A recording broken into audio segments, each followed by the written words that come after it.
Ajike family, welcome back to another episode of My Unapologetic Perspective. This is the podcast where we give our point of view of controversial topics from our experience, Black history, and our knowledge as African Americans. Black history presently lives in us so we can continue to excel into the future. It's one thing to know Black history. It's another thing to take advantage of what people in Black history did for you. I am your host, Martre Baker Stevens, and to the right of me is Shaquan Battle. Yeah. And to the right of him is Jerome Battle. What's up? We appreciate all the love and support we've been getting on social media. Shout out to all our supporters. Shout out to the racist people that comment, that keep our numbers going up. We appreciate you more than you know.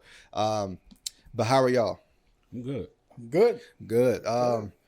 We won't be recording next week because we'll be out of town on vacation unless Dad want to come down here and do it by himself, which I'm sure that'll be about a 4-hour episode because he'll be there going crazy, sweating, all kind of stuff.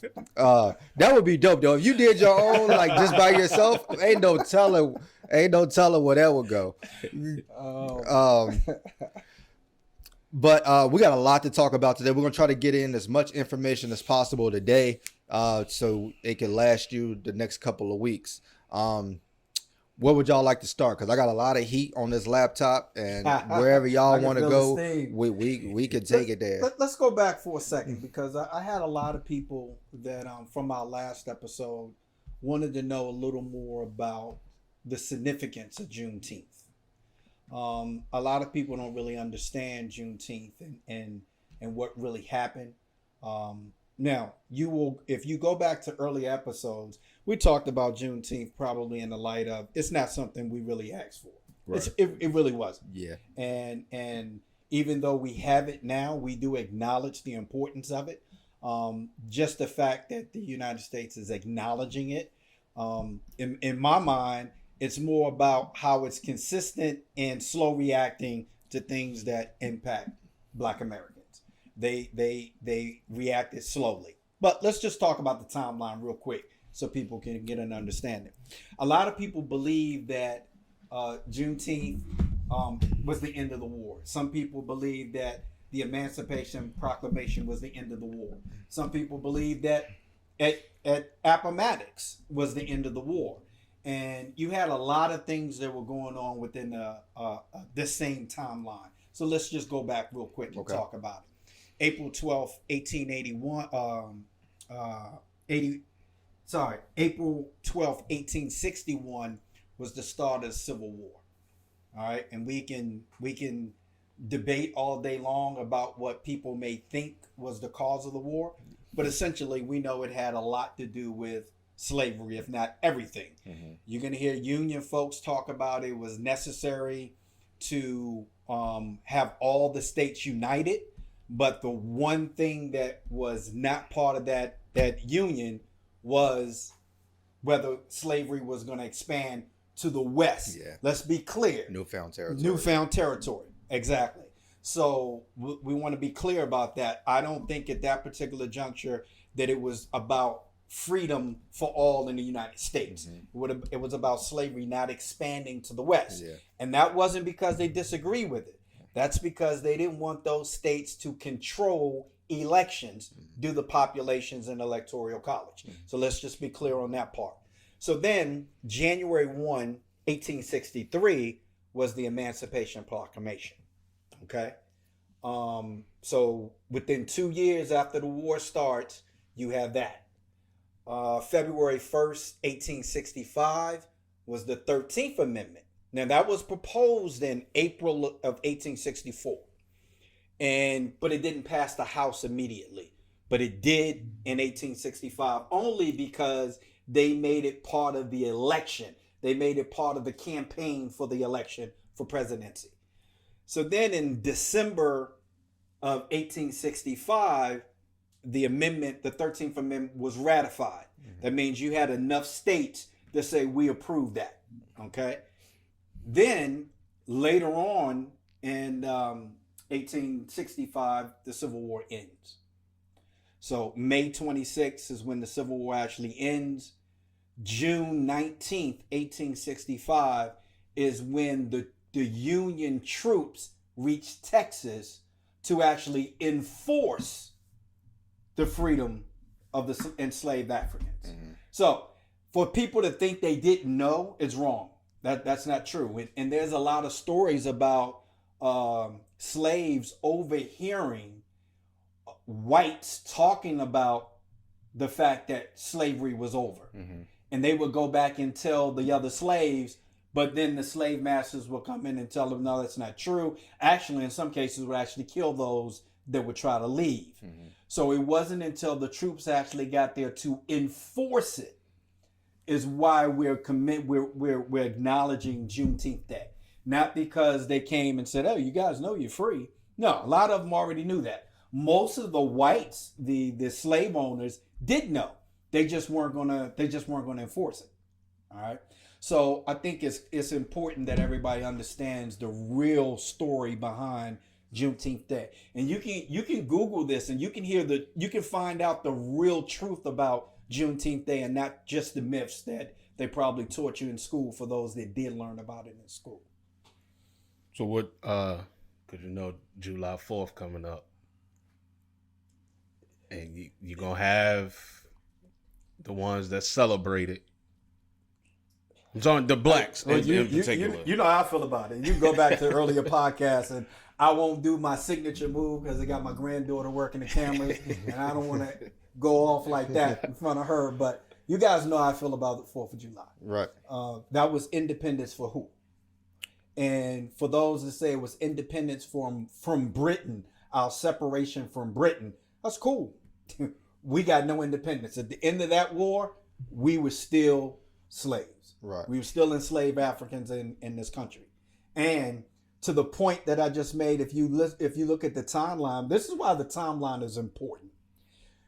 These are measures. These are all of the measures that took place in order for slavery to actually end. And we haven't even gotten to the Great Compromise yet. So this is the extent that white America went to keep slavery intact. There's people who fought and died to keep us enslaved. Right. And to think that hate, that perception, the way that they think of us as being less than human, because obviously they still don't see us as being equal to them, which in my opinion means if we're not equal to you, then we're less than you. What's less than you? We've said this on this podcast many times before. The laws themselves are probably more advantageous to animals than they are to Black Americans. We've seen it. I keep thinking about the football player, Henry Ruggs, the wide receiver for the Raiders, who was speeding and had a car accident where a lady lost her life. They still mention the dog in the accident.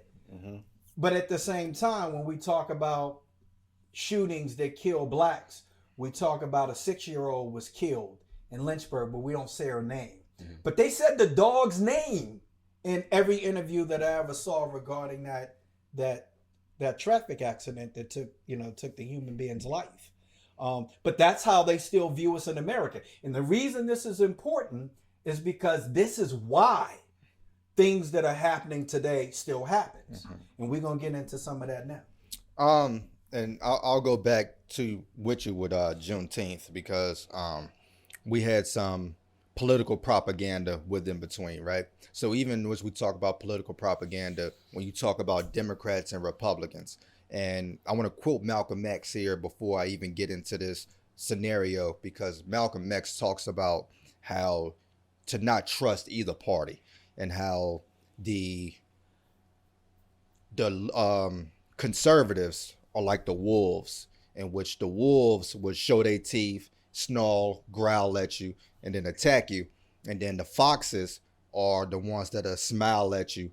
And those are the people who black people run to, which is the fox. So which is why the fox is able to have the lamb chop on his plate later on, because they play nice, they act like they're with you, but truthfully they're doing some harm to you. But the wolf, it already lets you know initially that it's there to do harm to you. That's right. So when you look at this, you have people like Candace Owens who call Juneteenth ghetto and made up, which all holidays are made up. Right. You know, if you look at the Christian principle, you look at the 4th of July as a made up holiday. Memorial Day that was created by black people is still a made up holiday. Easter is a made up holiday. President's Day is a made up holiday. All of these are made up holidays to celebrate something which some people find significant, right? But when you talk about something that black people find significant, all of a sudden it's a problem, right? When you look at things to call something ghetto from Candace Owens is highly disrespectful, because for some reason the term ghetto is synonymous with black people, which is not.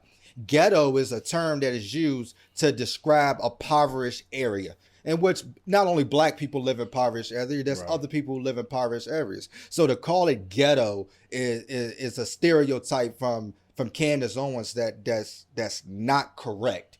And when you look at people like her who is being used by, when we call it these wolves, to attack black people, they always use a mouthpiece of a black person to attack black people. That's right. And Candace Owens is one of those people who you can tell is being paid to do so, because she has a history of calling out racism at a younger age. But what you do is you take those people and you give them money, you give them a platform, you give them opportunities to say, hey, look at me, I'm not that person. You give very few the opportunity to go through the doors and say, hey, look, we're not oppressed. None of that stuff matters. Racism doesn't exist. And they use somebody like her to be able to do so, which is disrespectful to her. But she doesn't realize.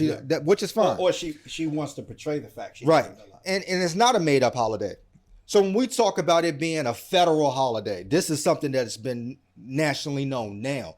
But enslaved people the people of Texas have been celebrating this since after it happened. That's right. People who knew about it has been celebrating it since it actually happened. And that's the problem with American history. When you're not taught these things, most people didn't even understand what it is. Most people still don't know what it is. Right. But if you don't teach about it, then how can people celebrate it, right? So when you talk about the 4th of July, that's one of the first things you know. Mm-hmm. They do fireworks. They pull out all of the stocks for it. They shut down stores for Christmas. They shut down stores for it. Heck, ain't nothing really open on Christmas Day. Thanksgiving, they go through all of the measures to shut everything down, to say this is important to us. That's right. But when you look at the history of those things, it's not exactly something that should be glorified. That's right. But something that should be glorified for all of America, because this is more important than the 4th of July from my standpoint, because there ain't nobody free until we all free. That's right. And this opens up the opportunity to say that we're all free.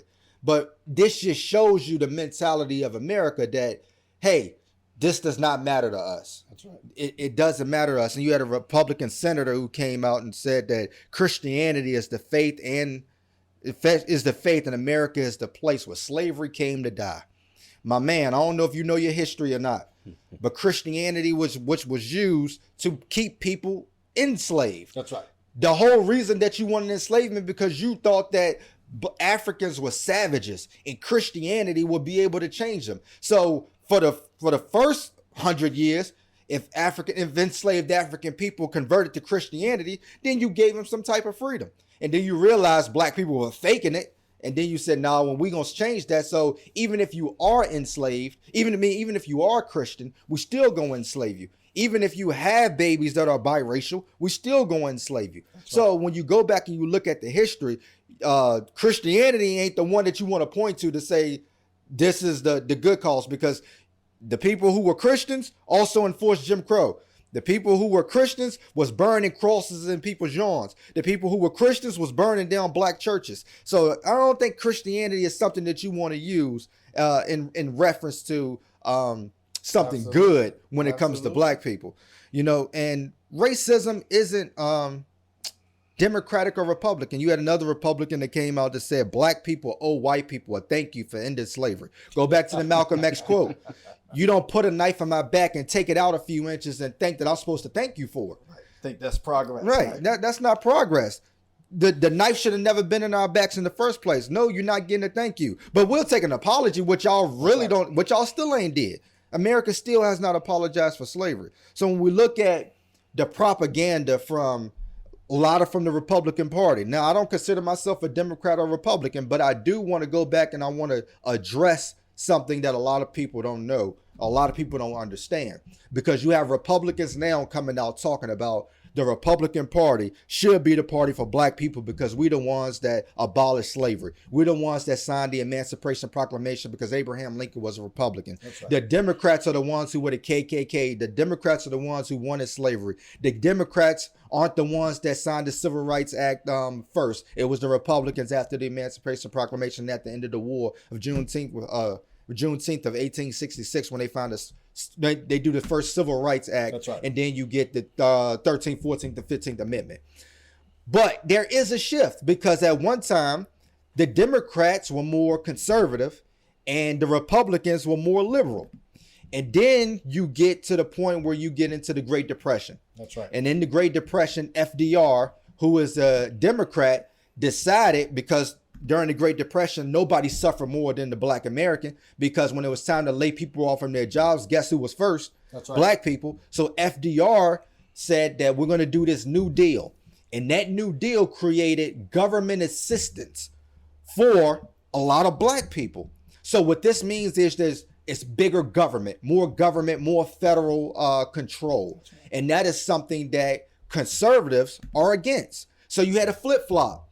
You had the people who were Democrat turn Republican because they were against the government assistance of black people and helping and the federal government coming in and changing things and helping things. Right. And then you had the Republicans, you had the Democrats turn Republican. So, and then you move forward into the civil rights movement when you get JFK and as a Democrat, and he begins to help in the civil rights movement. They begin to sign the civil rights bill by Lyndon B. Johnson. You get another flip-flop. So now you have Republicans who are conservative and you have Democrats who are more liberal, and it's a flip-flop. So you can't use talking points now to go back in history and claim something that originally those people wouldn't have believed in. That's right. So if you go back and you look at Republican Abraham Lincoln, you can't say that he would have the same views as he would today regarding some of the things that the Republican Party is trying to pass.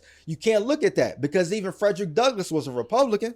That's right. But you think today that Frederick Douglass would have been a Republican? Probably not, because he had more liberal points in his arguments. So that's just a brief history of going down Republican and Democrat and the propaganda. And racism isn't Republican or Democrat. Both sides of the party got racist views. Both of the parties, I really don't think, care for black people. Now, whether you vote blue or red, I don't care. But I think black people are looking for something to vote for something that helps black people. And a lot of times the Republican Party uses tactics and trying to pass bills that hurts black people.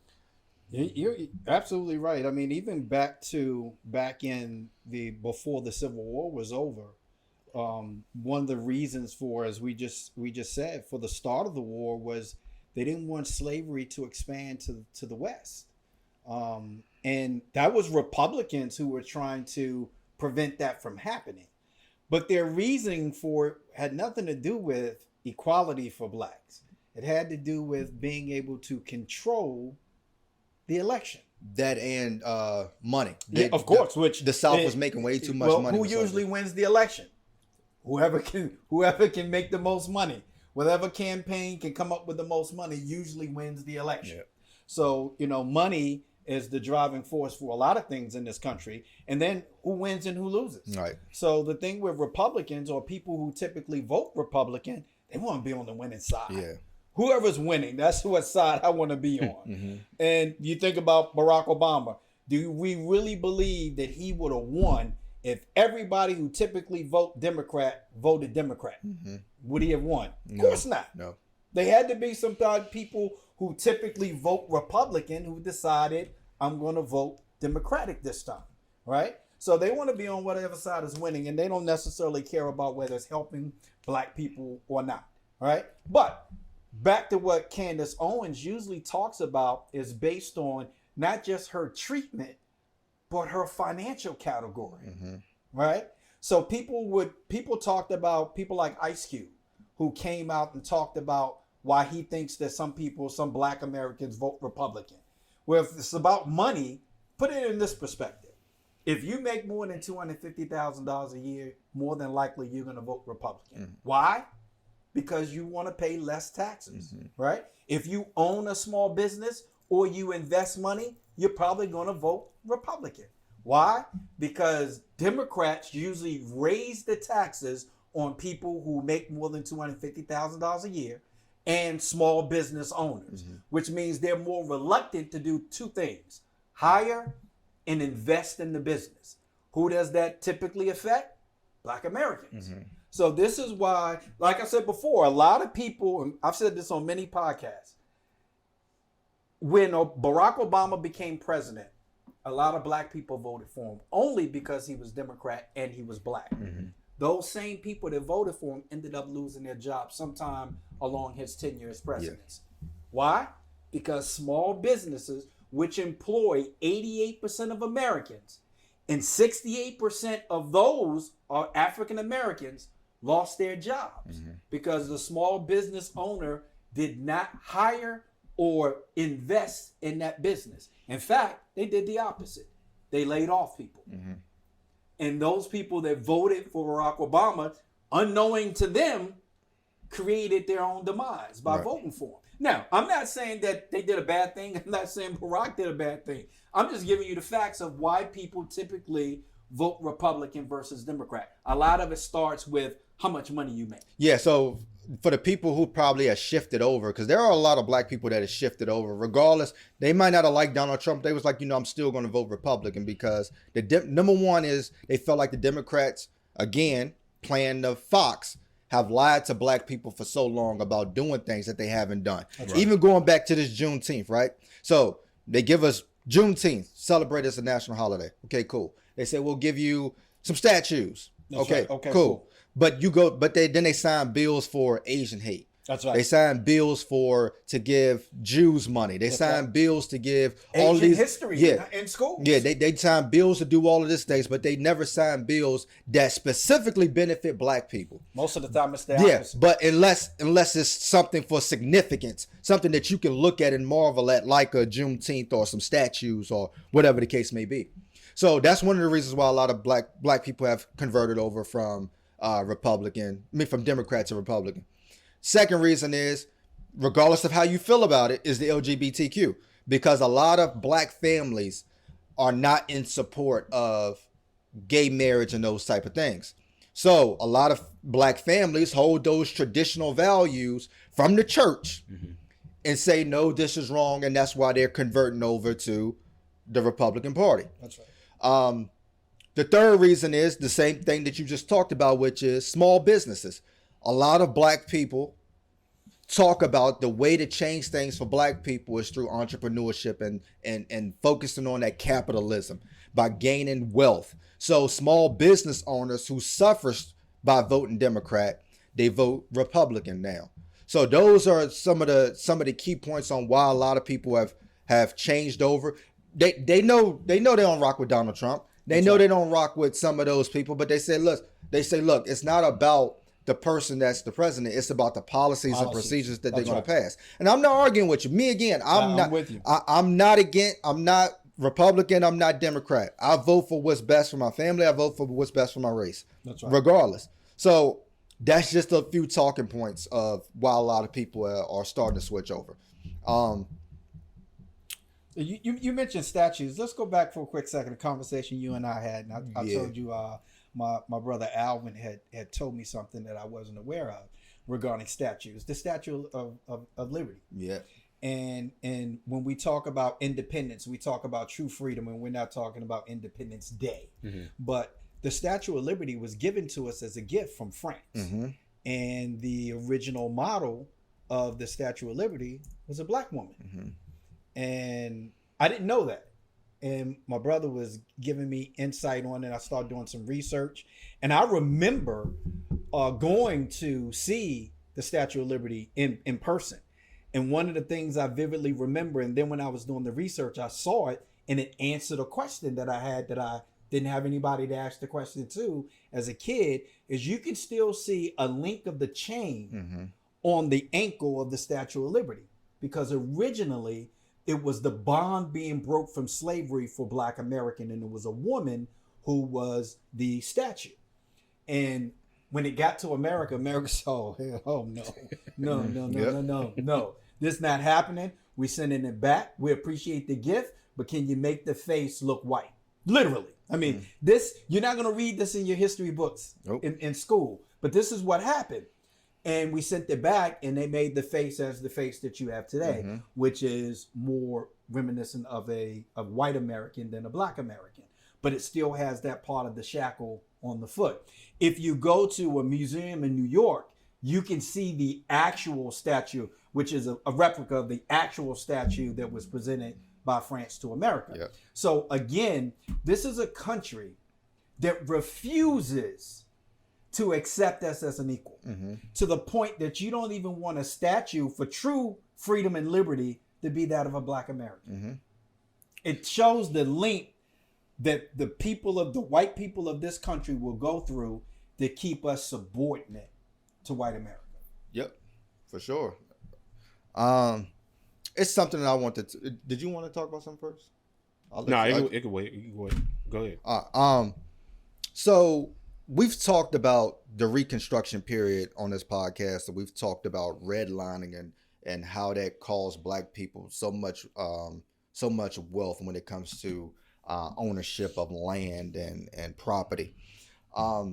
But Black people have land in this country that they may not even be aware of, because it was stolen from their ancestors.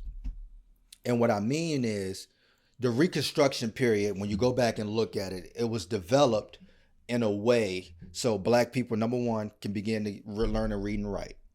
And number two, give Black people and poor white people an opportunity to own their own land and make means for themselves. And it happened for a few years before the KKK and then the Compromise of 1877. It did happen for a few years to where Black people was owning land and property. And a lot of people don't know this, but they were either barred from that land, ran out of that land, and then you have things like the Great Migration, where Black people moved to the west and to the north. So you have a lot of people in New York, Chicago, Detroit, Oakland, California, those type of things, that may have land in the South that you don't even know about, that your name is on and you legally have a right to. And let's just go through a few so people can figure out what it is that I'm talking about. The Hatton family in Sacramento, California, decided that they were going to do some research on their great-great-grandfather. And what they found out is that they found 4 deeds in his name. 3 of the deeds that they found in his name is prime real estate in downtown Napa in California. Yep. And one of the 4th deed is about 205 acres of land to the nearby mountains. And when they looked it up, they found out the property is still in their ancestors' name. It had not been brought or sold. But what ended up happening was the white people wanted the land. So in the late 1800s, about 1893, a white woman said that they had defaulted on a $400 payment. And then they had an auction without her ancestors being at the court. They had an auction without the ancestors being at the court hearing. And the white woman brought the land and then ended up selling it to the county. And we are back. And I'm going to jump right back in. So, I'll just go back for a second. The Hatton family in Sacramento, California decided to do some research on their great-great-grandfather and found out that he owned some land. He had 4 deeds in his name. 3 of the deeds is downtown real estate in Napa, California. One of the deeds is about 200 acres in the mountains nearby. And when they found the paperwork, they found out that the land is still in their ancestors' name and had not been brought or sold. And what ended up happening was white people wanted the land, and they ended up saying that they defaulted on a $400 payment. And after you default on the payment, what they did is they had an auction and a court hearing without their ancestors actually being there. Immediately. And the woman brought it, sold it to the treasurer, and the treasurer put the land in his name, or in his or her name. So basically they stole the land that could be worth millions today. And Black people began to acquire about land now because it was wrongfully taken from them. So you're talking about millions of dollars worth of land that they took from this family wrongfully, that's still in their name legally, that they're owed money for. You have the Blue family in California as well. Their great grandfather was brought to Sacramento as an enslaved person, and then became a gold miner when he found so much gold that he was able to buy his own freedom and become an entrepreneur to buy his own land and a bunch of businesses around in the area. And then after he buys businesses, one lot that he buys of 60 acres is about 9 blocks in Sacramento, California. And right now, to this day, they have a railroad, they have a rail yard there, a museum there, and the Sacramento County Jail is there. But when most of that land, the government ended up with. Yes. So what ended up happening is the railroad came in and said, "Hey, we need this land to basically connect the transcontinental connection." That's right. And what they ended up doing was they didn't want to sell it, so they booted him out. They burned down his other properties. They try to burn down his house, burn down his school, try to burn down the church, and they used these tactics to try to get rid of him and end up taking their land. You also have the Burgess family. Rufus Burgess was one of the state's first gold miners, and he built wealth and brought land in California at the end of slavery. And what they did to him was they used what they call eminent domain to take 420 acres. That's right. And if you people who don't know what eminent domain is when the government needs your private property for public access. So if they wanted to build a park, and by building the park, they say, we're gonna take this land, we'll give you what we think is worth, and then you be happy with that. And then what ended up happening, they used that eminent domain, and between him and another family, their family and another family, got about $9,000. So I believe they got about $6,000. And I don't want to cut you off, but an example of that, what you just said, would that be the first barbershop when they was buying up all of the businesses? Similar. So from there, they didn't really have to sell in barbershop. Okay. But back then, they would use tactics to force you to sell. Okay. So you're talking about burning down your house. You're talking about burning down your property, get you to run out of town. If you're wherever you're living at, they say, hey, we need to build a road right here. So we're gonna have to go through some of we have to take your land so we can be able to build a road right here. And most of the time with eminent domain, they targeted Black communities and minority communities.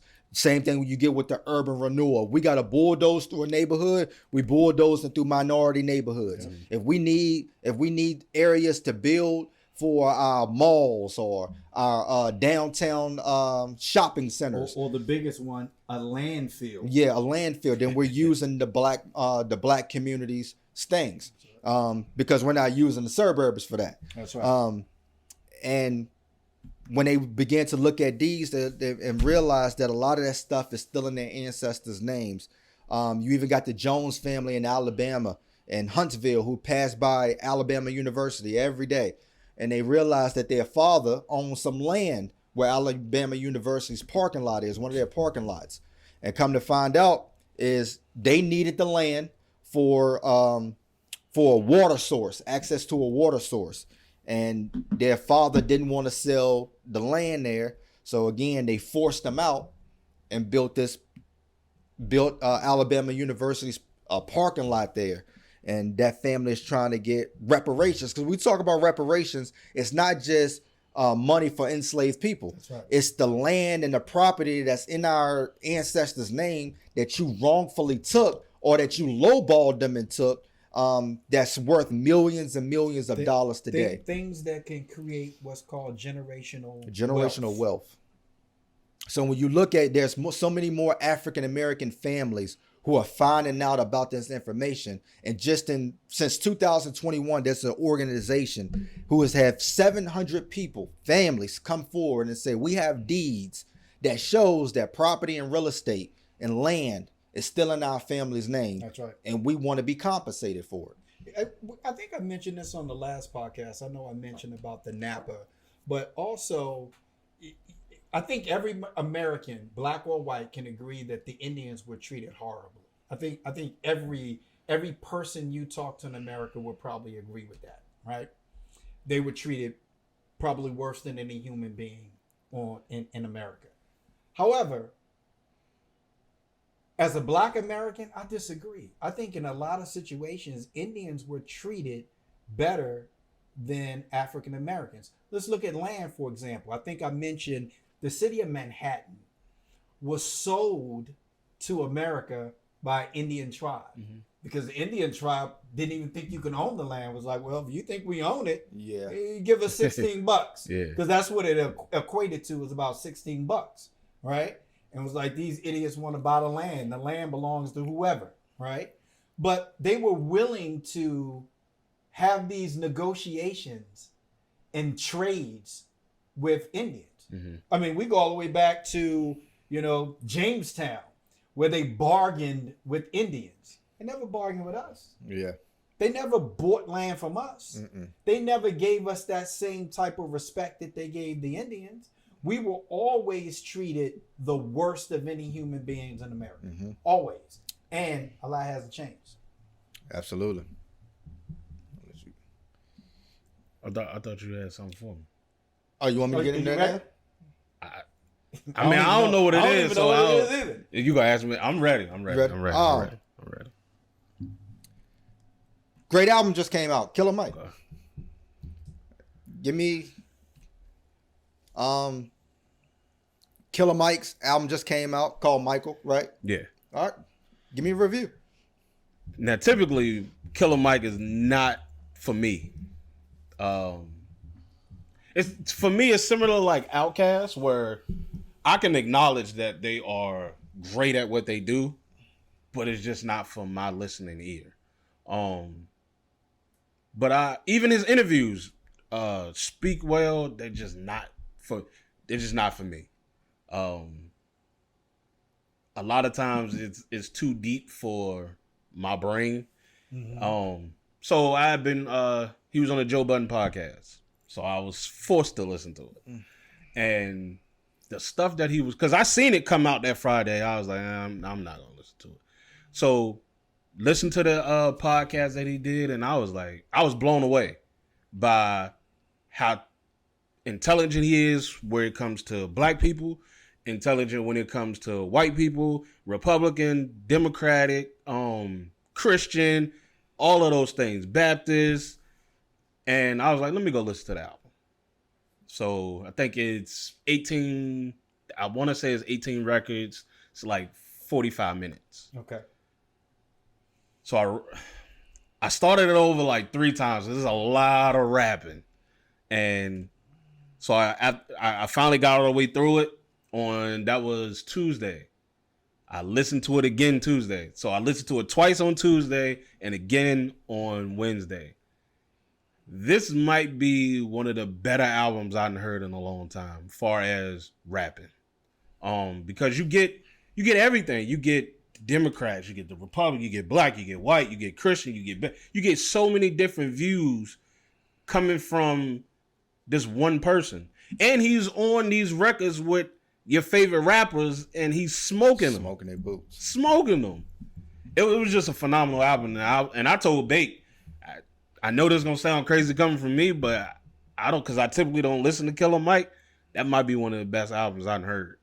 Yeah, people calling it album of the year. When I listened to it, it just gave me that hip hop feel. Gave me that hip hop feel that I needed, because I don't listen to a lot of new hip hop. Even if somebody played me a record, be like, yo, this new rapper or whatever, I'm like, all right, that sound good, and I'll never go back and click on it again, because a lot of this new hip hop is sound alike.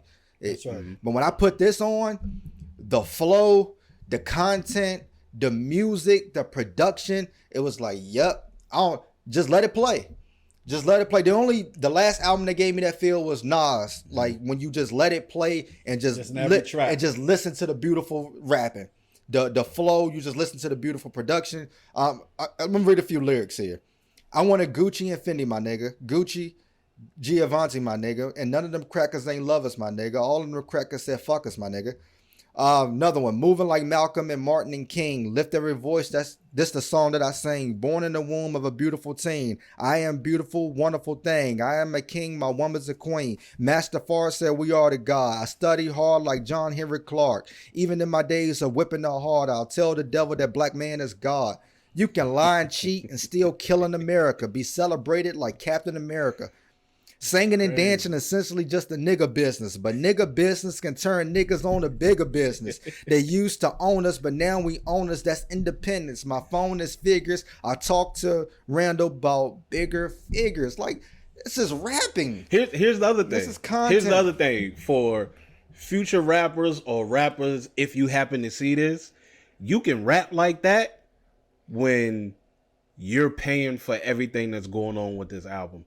Everything that he's doing, from making the music, the production, the marketing, all is coming out of his account. And his wife is an accountant. Yeah. And he said every dime that he makes has to go right back into that account. So understand this: when they feed you, they also can starve you. But they can't do that with Killer Mike. That's why he's able to rap like that. That's why he's able to speak free about whatever he want to speak about, because he's the one paying for it. Some rappers just rap because they want to rap. Some rappers rap because they got a message. Right. That just shows you he had a message when he was rapping. You know, it reminds me of one of my favorite parts in Baby Boy, when Vin Reams is trying to tell Tyrese and his homeboy the difference between guns and butter. You know, and what and I listened to a couple tracks. I listened to the whole album. But I listened to a couple of the tracks. The thing is you're right, because I think this is probably the most important part about what he says, is that he can say what he wants to say and still promote his album because it's his money backing it. So he's taking care of, because no white industry is going to back that, right? So he doesn't have to use them. That's the whole thing about guns and butter. Instead of going out and buying things that depreciate in value, you want to accumulate things that appreciate in value and gives you a platform to do what you want to do. One of the biggest problems that's always happened in urban music is artist creativity. Is that you always have somebody trying to tell you what songs to produce, what song's going to be released, what song's going to have a video, where the artist never really had any control over that. You talk to any successful rapper that's still in the game today, they will tell you that the songs that was released that became hits for them, they probably wouldn't have picked that. Right. Somebody else picked that for them. Why? They weren't paying the bill. It's always going to come down to money. If you have your own money, if you have your own real estate, right? If you have your own guns, and I'm not talking about a gat, all right? But if in terms of guns and butter, later for the butter.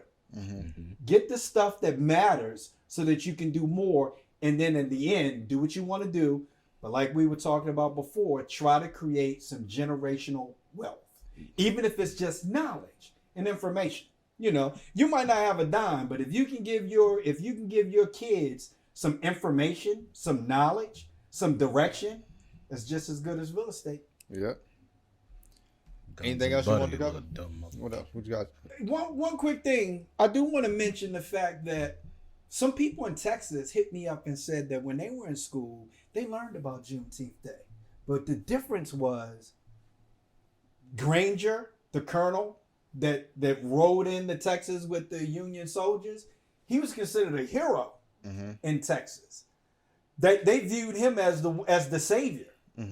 Because he was the one who came in and supposedly told the slaves that, okay, you're free. But they don't mention the fact that they were the last ones to get the information, that the only reason that Granger was there was to enforce the law. Yeah. And how symbolic is that to civil rights? And let's just make this point real quick.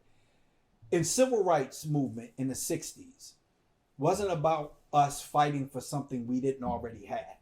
It was about us trying to get the government to enforce it so we could practice what we already had.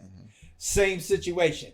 It wasn't until they sent troops to Selma that you were allowed to register and actually vote.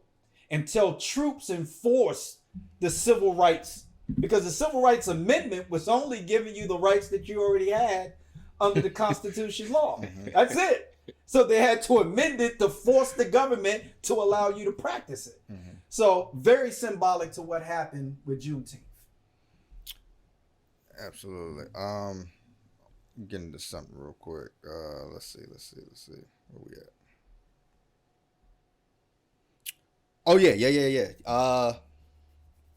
As we talked about on the last episode, how people use self-defense because they see black people as being a threat, right? And then in Florida, again, that's the one I had. You know, AJ Owens. AJ Owens was fatally shot after knocking on a neighbor's door, and she was knocking on the door because the kids was outside playing. The one of her son, 10-year-old son, forgot his tablet. Went back to go get his tablet. The neighbor picked up the tablet. The 10-year-old asked for it back. She threw a skate at him and hit him. So he went and told his mama. Mama come over, knock on the door, tell her, if you want to throw something at somebody, throw something at me. Lady shoot her through the door. In front of her son, and kill him.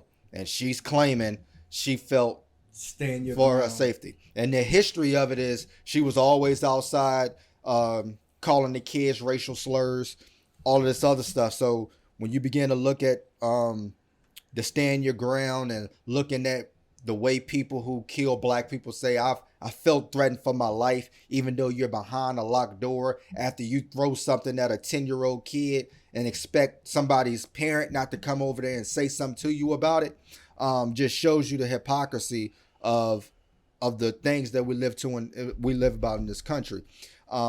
This one bothers me a lot more than some of the other ones, and I'm going to tell you why. So there was history between these two ladies, right? Mostly the white lady calling the cops saying that the black lady was threatening to her. However, all the evidence supported that this lady was the threat. Even in some situations, videotaping the kids playing and waving a gun so that the kids could see the gun. Yeah. When the cops were called, they simply just de-escalated the situation, right? Which is typically what happens when blacks are involved in a situation where we need the cops' help. Right. Where we're on the right side of the law, but because we're black and the other person is white, they tend to side with the white individual. So even in this case, what should have happened is Miss Owens should have been able to call the cops. She should have been. She should have been able to call the cops. But I'm going to go back to an episode of Empire. And I know you guys watch Power versus Empire. But on Empire, Cookie had a sister. And her sister had a son who had some mental issues. And at one point, the son was beating on the mom. And Cookie called the cops. And when the cops got there, the sister was so mad at Cookie for calling the cops. And Cookie was like, why? She's like, because they could have killed them. You call them for help, but they show up, see a black man, and they could have killed them. So, and the question is, when we need help, who do we call? So in this case, Miss Owens, mother of 4, needed help. Who does she call? So what a black mother usually does would go over and say, I'll handle it myself. Yeah. Because if I call the police, I know what's going to happen. Either I'm going to go to jail, or when they show up, like the case of the lady in, I think it was Minneapolis, they called the cops, had a disturbance in the alley. Cops show up. She comes outside to talk to them. They shoot her, right? But in this case, it was a black officer, so guess what they did to him? Prosecuted right away, right? Whenever the officer's black or the offender is black, they get persecuted. They get prosecuted right away. In this case, it took a couple of days for they even arrested the lady. Yeah. And then when they did arrest her, she got $150,000 bond. Yeah. So again, when we look at racism has so many different components to it that you can't just look at one part. One, it was treated differently from the very beginning before it even got to the shooting. Two, it got treated very differently even after the shooting. And then three, when you take a white lady who killed the black lady into a court of law, she gets a bond for $150,000. I know people who sold drugs. I'm one of them. The bond was more than $150,000. Yeah. You got to be kidding me. For sure. So once again, this is the eyes of white America. This is what it really looks like when you talk about this country being built on racism that still exists today. And you can deny it all you want to. I'll give you another example. Oh, this one's on my phone. Let me just tell you this one real quick. There's a white guy. I'm going to get the city right. There's a white guy that he killed his kids. He hunted them down. He had a gun. He hunted his kids down and shot them. And then he sat on the porch, had the gun next to him on the porch. Cops come. Guess what? They arrest him. He just killed 3 of his kids. He shot 4 of them. One of them survived. But he killed 3 of his kids, and he's sitting on the porch with an automatic weapon next to him. Yeah. And he get arrested. But yet, I don't even have to have a weapon, and I get killed by the police. Yep. I don't get it. We do not get treated the same. I don't care how you look at this, ladies and gentlemen. You can look at this and you can say, Jerome, everything's not black and white. That's easy for white America to say. You're not the one that's being treated unfairly. For sure.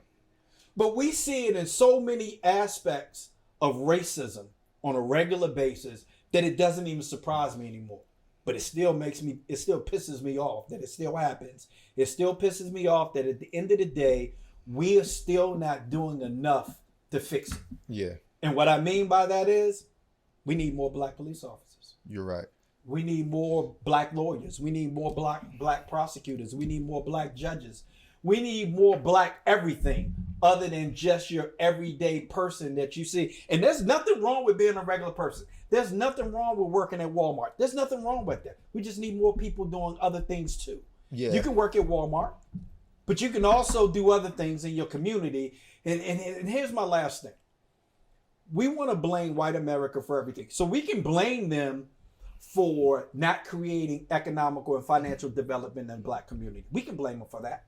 We can blame them for not educating us to the level that we probably need in order to be more productive in society. We can blame them for that. We can. But what we can't blame them for is black people selling drugs on your street or in your community and you not doing nothing about it. Now, yeah, if you call the cops, somebody going to jail, but you don't want to be labeled a snitch. See, one of the things that I realized about music, and I'm just now understanding this, is it's a term called cognitive dissonance. And I was telling Baker about this too, is you hear a song that you may not even like the song, and you definitely don't agree with the lyrics, but you hear the song, it's on the radio every day, you like the beat. And we all like a drum. Why? It's embedded in us, right? We like the drum, we hear the drum, we bob our head before you know it. You're reciting every lyric to that whole song. And in your mind, you think it's just a song until you don't hear it. Then you got to find it. Or you got it on your iPad, on your iPod or your phone or whatever. And you play the song. Because you got to have it because you like the song. You said iPod. Yeah. whatever the instrument is. I have no clue. It's just fun there. But you listen to it and subconsciously, this is feeding you things that you probably don't want or don't need. Yeah. And who's more affected by it than young black Americans? Yeah. And we can say white America is the one that's putting it out there for you to be able to listen to. We can say that. Yeah, probably is. Doesn't matter. We do have a right to choose. Yeah. And we have to choose better. We can't blame white America for everything. We have to choose better. Cognitive dissonance is something that they use against us to make us feel inferior, which is where a lot of anger comes from for black America, because we're angry. The average black person is mad and don't even know why. Well, a lot of it is this cognitive dissonance that I'm talking about, and it can come from music, it can come from commercials. Every commercial that you see, you have black people in it, they either singing or dancing or playing sports, right? Cognitive dissonance, man. It's a way to program you to think a certain way about yourself, your life, and the things that you think are important to you. And it's another way to keep you in a certain place so that you can be subordinate to white America. That's true. We've got to do better as a people and stop blaming white America for everything. Yes, they created the system. Yes, they created the rules to the game. Yes, they created the game. Yeah. But we can create our own game. Yeah. We don't have to play theirs game. We can create our own. I want to go back to something you said, because yes, we do need more black officers, and white America, whenever black people call the police, it's hard to know what to expect when you call the police. I went to go see The Blackened, and I saw that twice, and without spoiling it, at the end of the movie, they was asking each other, should we call the police and tell them what happened here? And they came up with the idea, instead of calling the police, they called the fire department, because they was like, they ain't got no guns. But when the fire department got there, they sprayed over water hoses. Yeah, to some people that's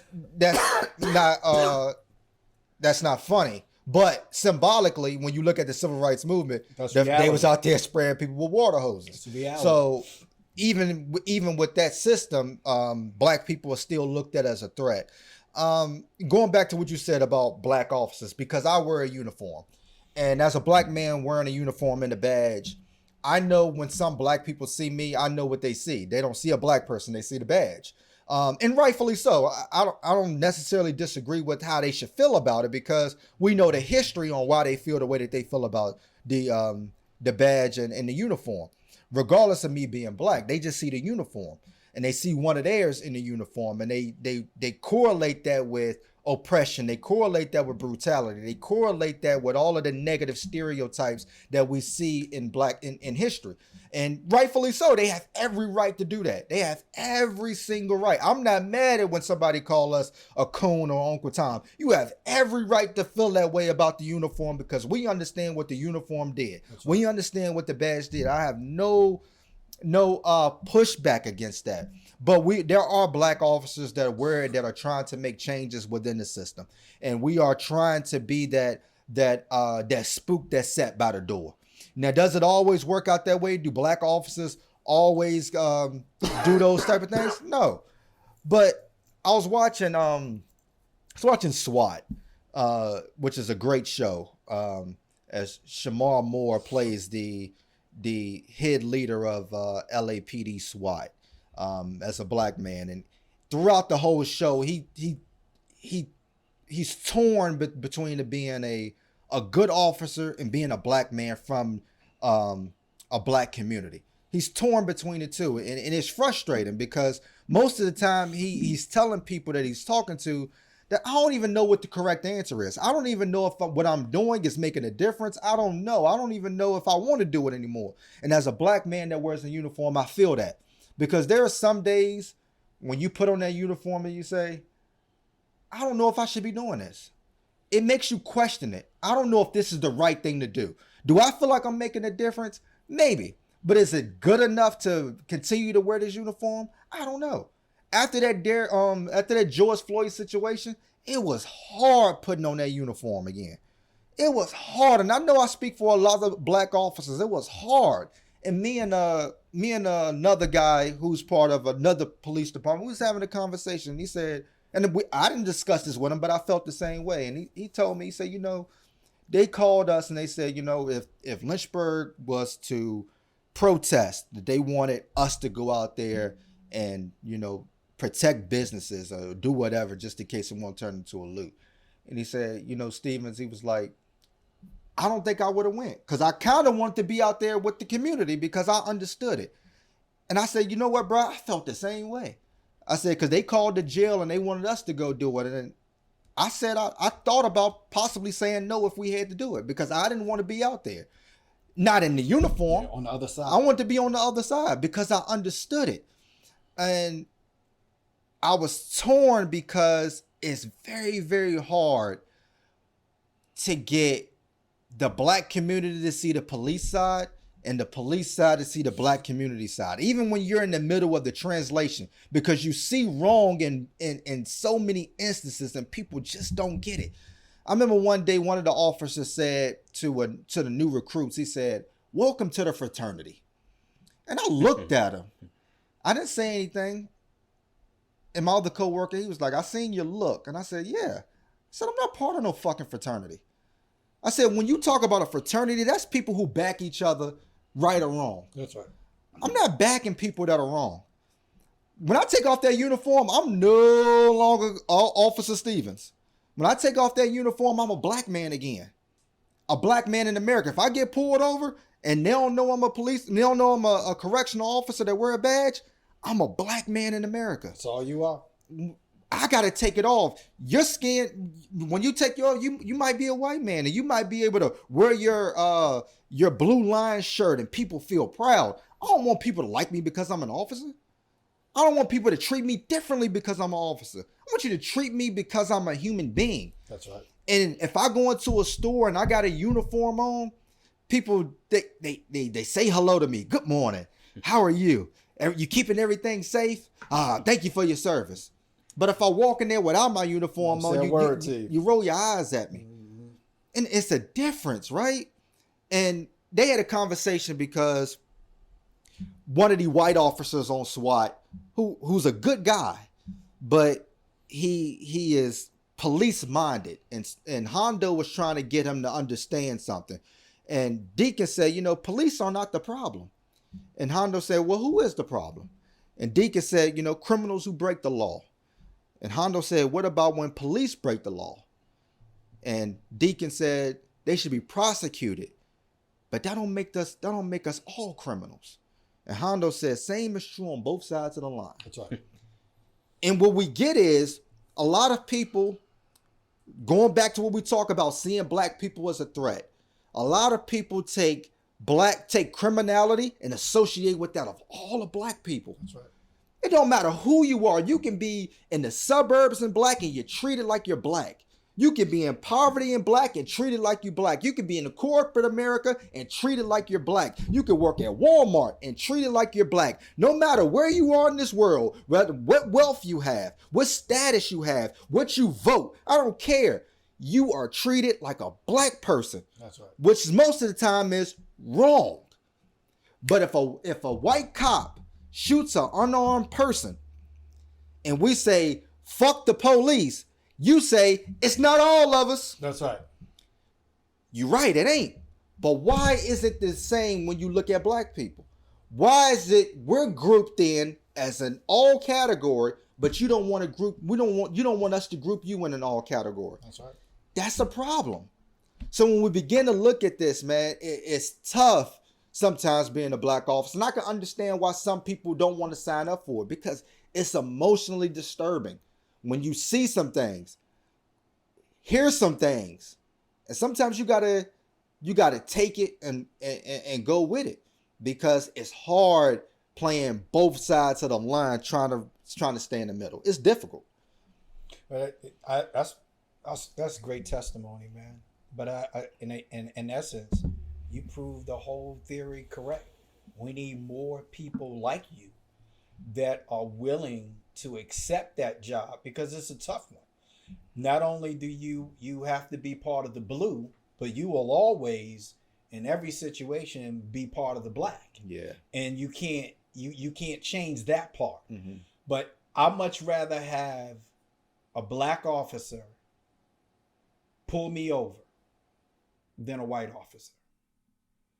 Even if I am speeding, mm-hmm. even if I am breaking the law, I need to know that somebody on the other side is understanding to the fact of what's going on in this country and why it's going on, and try to prevent it from happening in this situation when you pull me over or when my family calls for help.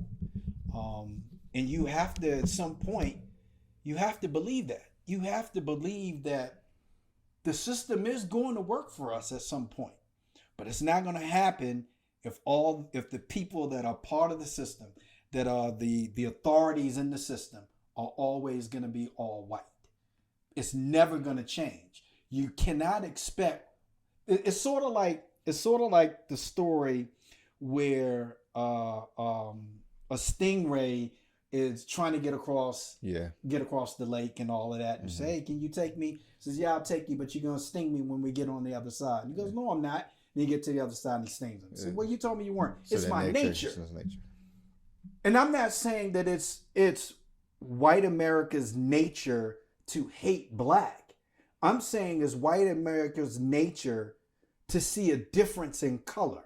And because they don't understand us, because of that cognitive dissonance, things that they've been taught their entire lives, to say that white people are better than black people are criminals, black people are only athletes, black people are drug dealers, black people are rappers.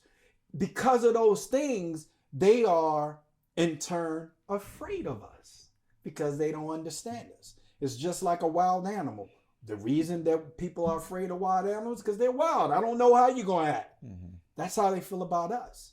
We have to have more of us in those positions to truly make a difference. Do we think the government would be what it is today without all the black people that sacrificed their freedoms, that sacrificed their private lives, that sacrificed being accepted in the black community to work in administrative positions or governmental positions to try to bring forth change?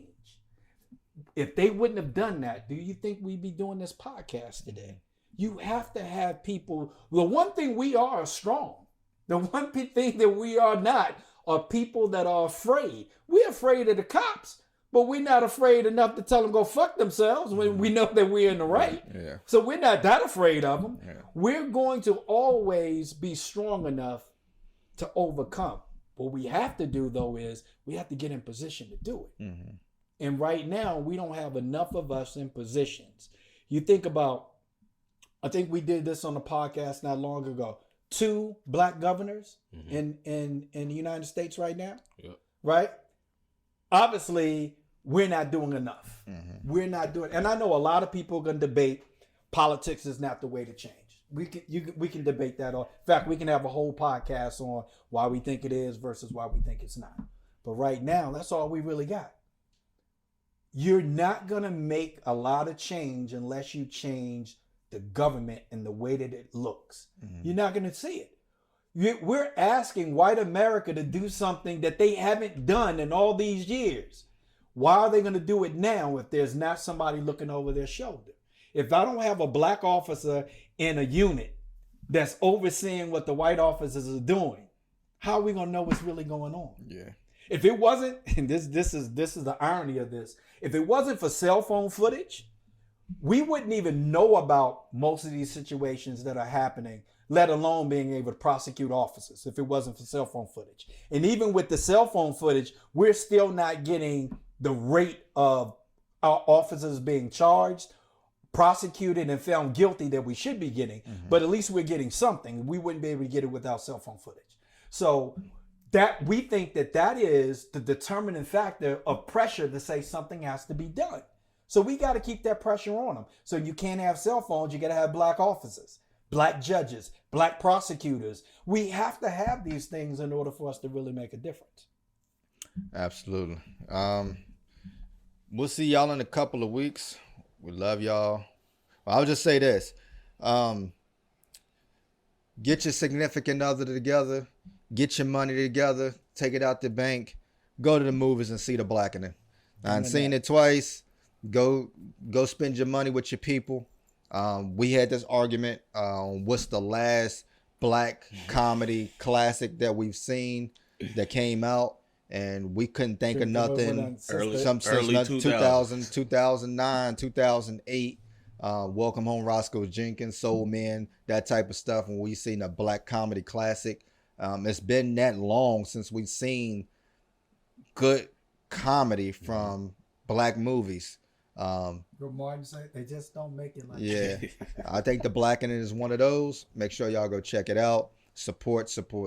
We love y'all. Peace. Tell you what, boy. Movie? What?